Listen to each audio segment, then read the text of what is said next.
আগামী 12 ফেব্রুয়ারি অনুষ্ঠিতব্য গণভোট ও ত্রয়োদশ জাতীয় সংসদ নির্বাচনের আর মাত্র 25 দিন বাকি।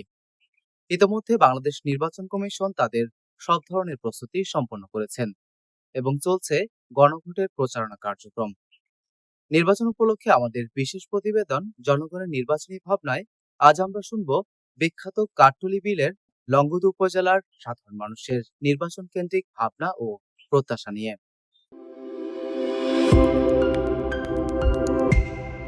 আমরা সবাই সুষ্ঠু নির্বাচন চাই, সেই ব্যবস্থা আমরা কামনা করি। দেশের পরিস্থিতি, রাস্তাঘাটে চলাফেরা সব কিছু আমরা ঠিকমতো চলতে পারি, আমরা সুস্থভাবে এই কামনা করি।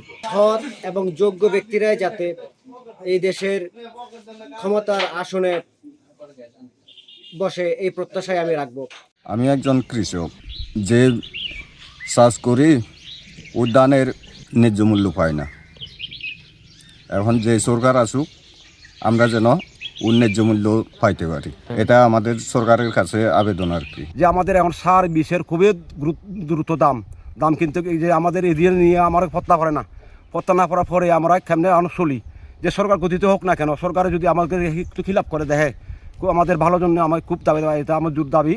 যেমন সরকারের ধানের দাম দ্রুত হোক বা দিল্লি লেবারের মজুরি দ্রুত হোক। বিভিন্ন জিনিসের দ্রব্যমূল্যের দাম বাড়তি, কিন্তু আমাকে কাজের বেতন কোনো সময় বাড়ে নাই। আমাকে দাবি একটাই, আমাদের লেবারের দিনমজুরি বেতনটা যেন বাড়ায়, এই দিয়ে আমাদের দাবি।